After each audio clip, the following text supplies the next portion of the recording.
오늘 새벽 우리에게 주신 하나님의 말씀은 열왕기하 21장입니다. 제21장.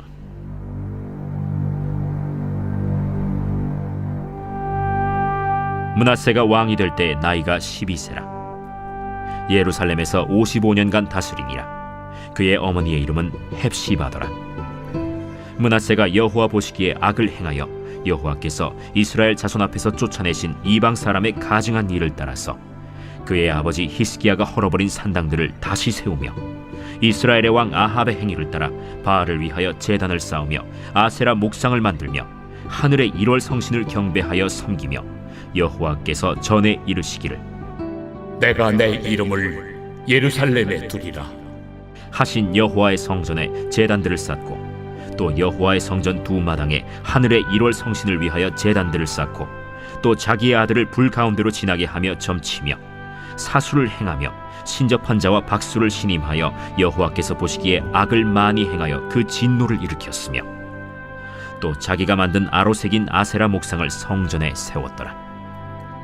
옛적에 여호와께서 이 성전에 대하여 다윗과 그의 아들 솔로몬에게 이르시기를 내가 이스라엘의 모든 지파 중에서 택한 이 성전과 예루살렘에 내 이름을 영원히 둘지라. 만일 이스라엘이 나의 모든 명령과 나의 종 모세가 명령한 모든 율법을 지켜 행하면 내가 그들의 발로 다시는 그의 조상들에게 준 땅에서 떠나 유리하지 아니하게 하리라 하셨으나 이 백성이 듣지 아니하였고 므낫세의 꾀임을 받고 악을 행한 것이 여호와께서 이스라엘 자손 앞에서 멸하신 여러 민족보다 더 심하였더라. 여호와께서 그의 종 모든 선지자들을 통하여 말씀하여 이르시되 유다 왕 므낫세가 이 가증한 일과 악을 행함이 그 전에 있던 아모리 사람들의 행위보다 더욱 심하였고 또 그들의 우상으로 유다를 범죄하게 하였도다. 그러므로 이스라엘의 하나님 여호와가 말하노니 내가 이제 예루살렘과 유다의 재앙을 내리리니 듣는 자마다 두기가 울리리라. 내가 사마리아를 잰 줄과 아합의 집을 다림 보던 줄을 예루살렘에 베풀고 또 사람이 그릇을 씻어 엎음같이 예루살렘을 씻어 버릴지라. 내가 나의 기업에서 남은 자들을 버려 그들의 원수의 손에 넘긴즉 그들이 모든 원수에게 노략거리와 겁탈거리가 되리니 이는 애굽에서 나온 그의 조상 때부터 오늘까지 내가 보기에 악을 행하여 나의 진노를 일으켰음이니라. 므낫세가 유다에게 범죄하게 하여 여호와께서 보시기에 악을 행한 것 외에도 또 무죄한 자의 피를 심히 많이 흘려 예루살렘 이 끝에서 저 끝까지 가득하게 하였더라. 므낫세의 남은 사적과 그가 행한 모든 일과 범한 죄는 유다 왕 역대 지략에 기록되지 아니하였느냐. 므낫세가 그의 조상들과 함께 자매 그의 궁궐 동산 곧 우사의 동산에 장사되고 그의 아들 아몬이 대신하여 왕이 되니라. 아몬이 왕이 될 때 나이가 22세라. 예루살렘에서 2년간 다스리니라. 그의 어머니의 이름은 무술레메시요 옅바 하루스의 딸이더라. 아몬이 그의 아버지 므낫세의 행함같이 여호와 보시기에 악을 행하되 그의 아버지가 행한 모든 길로 행하여 그의 아버지가 섬기던 우상을 섬겨 그것들에게 경배하고 그의 조상들의 하나님 여호와를 버리고 그 길로 행하지 아니하더니 그의 신복들이 그에게 반역하여 왕을 궁중에서 죽이매 그 국민이 아몬 왕을 반역한 사람들을 다 죽이고 그의 아들 요시야를 대신하게 하여 왕을 삼았더라. 아몬이 행한 바 남은 사적은 유다 왕 역대 지략에 기록되지 아니하였느냐. 아몬이 우사의 동산 자기 묘실에 장사되고 그의 아들 요시야가 대신하여 왕이 되니라. 오늘 새벽에도 하나님의 은혜와 평강이 함께 하시기를 축복합니다. 오늘 말씀에는 남유다 왕 중에서 가장 악하다고 평가되는 므낫세를 중심으로 대부분 말씀이 기록되어 있습니다. 이제 마지막 부분에 그의 아들 아몬 그리고 요시야가 잠깐 소개되고 넘어가죠. 안타까운 것은 므낫세가 20세 왕이 돼서 12세 왕이 돼서 55년간 긴 세월 동안 남유다를 다스렸다라는 겁니다. 근데 그가 55년간 다스리면서 나라를 얼마나 망가뜨렸는지 제일 앞부분에 그 이야기들이 가득 나오고 있습니다. 즉 아버지가 헐어버린 산당들을 다시 세우고 성전 안에 이방 제단을 쌓고 신상들을 갖다 놓는 일을 하죠. 근데 이제 생각을 해보면 12살밖에 되지 않은 왕이 이런 일을 했다라는 거죠. 근데 어제 잠깐 말씀드렸던 것처럼 그 역사적인 순간이 이렇게 변해갈 때 어떤 일이 있었느냐 한번 꼭 생각해 봐야 합니다. 히스기야 그러면 하나님께 초창에 굉장히 신실하고 산당을 없애고 개혁적인 왕이었죠. 근데 그가 생명의 연장을 받은 후에 그의 기록이 그렇게 많지가 않습니다. 근데 생명을 연장받은 후에 그의 행실을 보면 히스기야 왕이 우리가 알던 초창기의 왕의 모습과는 완전히 다르게 행했다라는 거죠. 그 이후에 생명이 연장된 후에는 감사함으로 살기보다는 야 이거 덤으로 준 삶, 내 마음대로 살자라는 태도를 보였던 것 같습니다. 그래서 이 바벨론의 사신들이 종을 바치러 왔을 때 자랑스럽게 금고문 열고 성전에 다 보여주고 자신들이 절대 지켜야 될 보물들을 다 자랑스럽게 보여주죠. 이사야 선지자의 꾸지람도 이제 더 이상 경청하지 않습니다. 그러면서 나 때만 아니면, 나 때만 태평성대를 이루면 하나님 말씀이 이루어지는 건 선하게 이루어지는 거니까 상관이 없다라는 태도를 보이죠. 그 생명연장 15년 그 어간, 마지막 하나님께서 그를 데려가셨으면 므낫세라는 왕은 태어나지 않았습니다. 근데 그 말년에 15년 동안의 악정을 행하면서 이 므낫세가 태어났고, 므낫세가 어려서 아버지의 모습을 보고 자랐을 것은 이제 분명하겠죠. 그리고 나서 므낫세가 왕이 되어서 했던 일을 보면 아버지가 왕 초임 시절에 열심히 했던 거, 산당을 없애고 다른 우상들을 없애고 잘못된 모든 것 다 없앴던 그 모든 것을 다시 복원을 시킵니다. 므낫세 왕은 그래서 남유다에서 가장 악한 왕으로 평가를 받는데 그가 행한 일을 보면 3절부터 굉장히 길게 나옵니다. 그의 아버지 히스기야가 헐어버린 산당들을 다시 세우고 또 이스라엘 왕 아합의 행위를 따라 바알을 위하여 제단을 쌓고 아세라 목산을 만들며 하늘의 1월 성신을 경배하며 섬기며, 이게 이제 점점점 추가가 되는데요.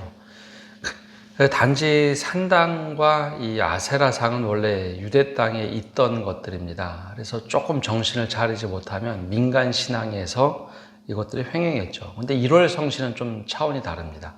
해, 달, 별을 섬기는 것은 그냥 막 민간인들이, 일반인 백성들이 하던 것이 아니라 수입해온 거죠. 근데 이 1월 성신의 신들을 그냥 한 것이 아니라 성전 앞에 계단을 쌓고, 계단을 쌓는다는 것은 제단을 쌓는다라는 표현입니다. 옛날에 제단들 고고학적으로 남아있는 것들을 보면 돌을 쌓아서 제단을 쌓습니다. 근데 그걸 어디다 쌓느냐? 성전 안에다 쌓죠. 아마 이게 안뜰에다가 쌓다라는 이야기일 겁니다. 성전이 바깥뜰이 있고 울타리가 있고 안뜰이 있는데 안뜰에다가 세운 겁니다. 왜 생각을 해보면 성전에 올라갈 때 한 번에 끝내려고 한 거죠. 하나님께 예배드려야 될 장소에 이런 이제 악한 일들을 합니다. 이것이 이제 아버지가 마지막에 했던 말과 똑같죠. 나 때만 태평성대를 이루면 어떤 일이 있어도 상관이 없겠습니다. 하나님께서 성전 밖으로 다 몰아낼 것이다 라고 말씀을 하셨는데 나 때만 아니면 상관없습니다. 그러다 보니 므낫세라는 왕은 정말 악한 일들만 골라서 합니다. 그래서 하나님께서 이 모든 상황을 보시고 뭐라고 이제 말씀하시느냐, 18절과 9절에 이렇게 말씀을 하십니다. 만일 이스라엘이 나의 모든 명령과 나의 종 모세가 명령한 모든 율법을 지켜 행하면 내가 그들의 발로 다시는 그의 조상들에게 준 땅에서 떠나 유리하지 아니하게 하리라 하셨으나 이 백성이 듣지 아니하였고 므낫세의 깸을 받고 악을 행한 것이 여호와께서 이스라엘 자손 앞에서 멸하신 여러 민족보다 더 심하였더라. 근데 이게 무슨 표현이냐? 여러분, 왕 한 명이 잘못 행해서 그것으로 끝난 것이 아니라 왕이 잘못하자 백성들도 다 그렇게 따라 행하더라라는 거였습니다. 그래서 다른 민족을 하나님이 벌하실 때 그들의 교만, 잘못된 것을 심판하시는데 그것보다 더 심한 이스라엘 백성이 되었다. 즉 남유다가 되었다라는 겁니다. 자, 그러면 그들이 하나님을 믿었을까 안 믿었을까라는 거죠. 하나님 믿는 겁니다. 우리가 이제 잘못 생각하면 하나님 안 믿고 우상만 따랐다라고 생각하는데 아니요, 여전히 그들은 성전에 가서 더 화려한 예배를 드렸습니다. 하나님 앞에 가서 더 화려한 예배, 더 열심히 많은 제물을 갖다 놓고 예물을 드리고 예배를 했죠. 왜냐하면 하나님 우리가 이렇게 열심히 잘 섬깁니다 라고 하면서 우상도 함께 섬기는 겁니다. 그래서 이 이사야 선지자의 말씀을 보면 하나님이 이사야 선지자를 통해서 뭐라고 얘기하느냐? 야, 너희 예배를 도저히 받을 수가 없겠다. 야, 너희들 그 동물의 울음소리가 너무 시끄러워서 내가 예배를 받을 수가 없겠다. 라는 이야기를 하시죠. 그게 왜 그랬냐? 하나님 잘 섬긴다고 하면서 우상들을 그렇게 섬기던 때가 히스기야 다음 이 므낫세 시대가 됩니다. 근데 이제 성경을 늘 보다 보면 이상한 것이 있는데 한 사람이 잘못하면 그 한 사람에게 벌을 내리는 게 아니라 그 한 사람 때문에 공동체를 하나님께서 함께 심판을 하십니다. 왜 그랬는가? 여러분, 왕이 잘못하면 백성들이 건강하고 좋은 신앙을 가지고 있으면 왕이 이렇게 하면 안 됩니다 하고 이제 저항을 하죠. 근데 그렇게 하지 않고 므낫세 왕이 55년 동안 잘못 통치하는데 백성들이 이에 질세라 그걸 따라 하더라라는 거죠. 그래서 늘 하나님께서는 공동체에게 같이 이 죄값을 묻습니다. 그래서 이 백성이 듣지 않고 므낫세의 깸을 받고 악을 행한 것이 하나님께는 더욱더 심판의 대상, 채찍을 드시는 상황이 되었다는 거예요. 그게 이제 남의 이야기가 아니라 우리가 교회를 볼 때도 동일합니다. 누군가 잘못하면 공동체가 건강할 때 야, 이거 잘못했다. 그러면 안 된다라고 하는 것이 주님의 몸된 교회, 맞아, 성전으로서의 교회의 모습이어야 한다는 겁니다. 근데 이것으로 끝난 것이 아니라 므낫세가 이제 우상 숭배를 하면서 어떤 일을 하느냐? 우상 숭배 중에 자기 아들을 불 속에 넣는 것이 있습니다. 인신공양이죠. 예, 서슴지 않고 그런 일을 하기 시작합니다. 이제 잘못된 신앙을 가지면 사람들을 존귀하게 여기지 않습니다. 무지한 사람들의 피를 흘리기 시작하죠. 그래서 그 두 가지를 어떻게 표현했느냐? 11절과 16절에 이렇게 나옵니다.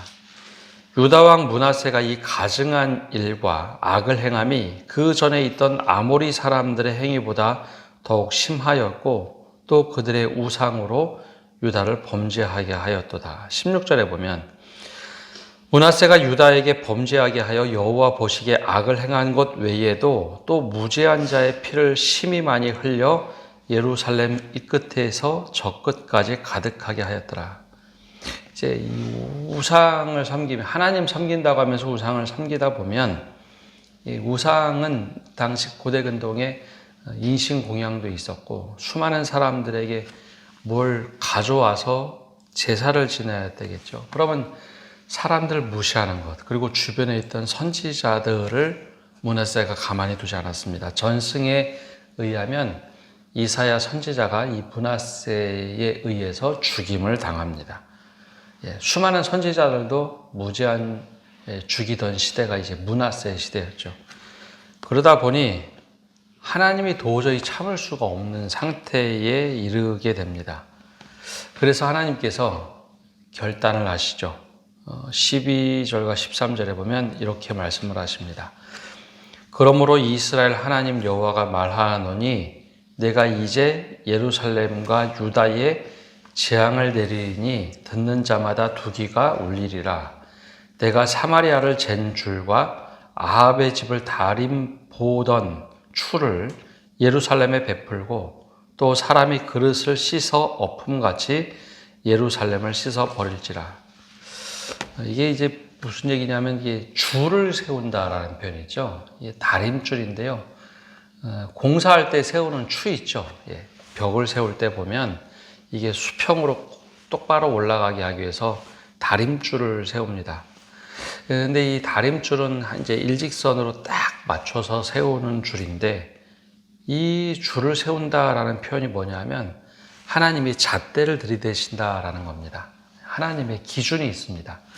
원래 하나님께서는 그 기준점을 가지고 야 이거 잘했는지 못했는지 하나님의 절대 기준을 가지고 사람들을 평가하는데 하나님이 웬만해서는 그 줄을 대지 않습니다. 노하기를 더디하시고 오래 참으시고 자비로우신 하나님이라서 잘못하면 그가 회개할 때 기회 주고 또 잘못하면 또 돌이킬 수 있는 기회를 주는 게 하나님께서 기본적으로 이스라엘 백성에게 하던 일들입니다. 근데 도저히 안 되면 마지막에 이 추를 꺼내거나 이 줄을 잰다라고 하는 것은 하나님의 절대 기준이 있습니다. 그 기준을 더 이상 참지 않으시고 되신다는 거죠. 사마리아, 즉 북이스라엘은 하나님이 그 줄을 들이대셨죠. 야, 너희들 이건 넘어가면 안 돼. 근데 그 줄을 대고 아합의 집을 다스리던 다림줄, 이 기준을 넘어가면 안 되는데 그 기준선을 딱 넘어갔을 때 아수르를 들어서 북이스라엘을 완전히 패하게 만들죠. 흔적 없이 사라지게 만듭니다. 근데 그럼 하나님이 무서운 하나님이냐? 아니요. 이스라엘 백성들은 잘 알고 있습니다. 하나님은 노하기를 더디하시고 자비하시고 은혜를 베푸시는 하나님. 우리를 그러니까 무너뜨리지 않으실 거야. 하나님이 창피해서라도 그러실 거야. 그러니 그 교만을 하나님이 꺾어버리셨죠. 근데 그 이야기를 남유다 예루살렘에게 동일하게 하시는 겁니다. 야, 북이스라엘 그렇게 망하는 거 못 봤니? 왜 그렇게 하니? 그래서 북이스라엘이 망했던 것보다 더 심하게 예루살렘에게 똑같이 다림줄과 젠줄을 들이대겠다라고 말씀을 하시죠. 그리고 그릇을 씻어 엎어서 말리는 것처럼 예루살렘을 씻어버릴 것이다. 그래서 이 사마리아와 예루살렘은 다른 방식으로 망합니다. 사마리아는 외국에 있는 그 아수르가 완전히 노예로 삼았던 나라들의 사람들을 이주시켜서 사마리아를 막 섞어 놓습니다. 그래서 사마리아는 나중에 혼혈족이라는 오명을 갖게 되죠. 근데 예루살렘은 바벨론에 의해서 패망하는데 바벨론은 다른 정책을 씁니다. 포로를 끌고 가버립니다. 그래서 바벨론의 포로로 많이 끌려가죠. 근데 무서운 것이 있는데요. 이게 므낫세 시대에 일어나지 않더라라는 겁니다. 하나님께서 므낫세가 55년 동안 다스리도록 허락하셨는데 이 므낫세가 그 악행을 하는 동안 이스라엘 백성들이 똑같이 따라하게 됩니다. 수많은 선지자들이 나타나서 이야기는 했지만 백성들이 그렇게 하는 모습을 보고 결국 하나님께서는 야 이렇게 할 거다. 그리고 몇 년 뒤에 이 므낫세가 너무 나라를 많이 망가뜨려서 이 나라가 더 이상 설 수 없는 지경에 이릅니다. 그게 이제 가장 안타까운 거죠. 이 므낫세가 55년간 통치하면서 나라 곳곳에 우상을 엄청나게 만들었습니다. 모든 백성이 우상을 섬기죠. 그래서 그 다음에 아몬이라는 왕은 20세에 왕이 되어서 2년밖에 다스리지 않습니다. 그리고 나서 요시아가 왕으로 세워지는데 요시아가 대단한 개혁을 하지만 여러분 기둥이 넘어지거나 배가 침몰할 때 보면 임계점이라는 게 있습니다.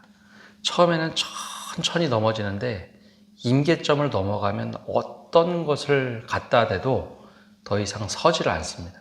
근데 이 므낫세 시대에 임계점을 넘은 거죠. 근데 이 나라가 기울어 가는데 그 임계점을 넘어가니까 하나님께서 심판하시겠다. 그 다음부터는 나중에 요시아 왕이 아무리 종교개혁을 하더라도 한번 눈물을 흘리고 철저하게 돌이키고 말씀을 다시 찾긴 하지만 그것을 다시 돌이키기에는 역부족이 됩니다. 그래서 결국은 나라가 철저하게 이제 바벨론에 의해서 패망하게 되죠.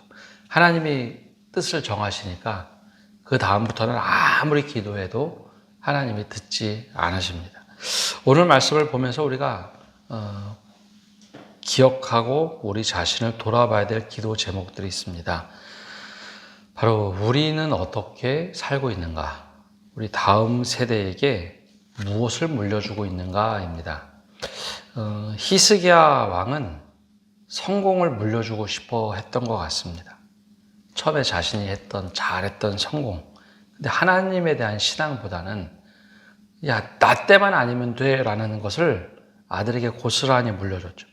하나님을 경외하는 것을 삶 속에서 보여줬어야 되는데 히스기야는 그렇게 하지 않습니다.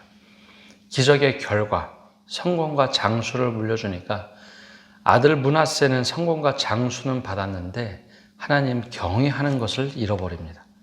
이게 우리가 무엇을 물려줄 것인가 한번 생각을 해봐야 합니다. 더 나아가서 히스기야가 그렇게 위대한 왕으로 우리가 생각하는데 아들 므낫세가 태어나면서 55년 동안 악행을 할 때 이것이 우리에게 어떤 의미인지, 그리고 신앙이 끊어지는 것을 넘어서 우상을 섬기고 오히려 이방 나라들보다 더 심하였더라라고 하는데 우리는 그 다음 세대에게 무엇을 남겨줄 수 있는지, 그리고 이 므낫세의 시대에 사람을 경시하는 문화들이 생기죠.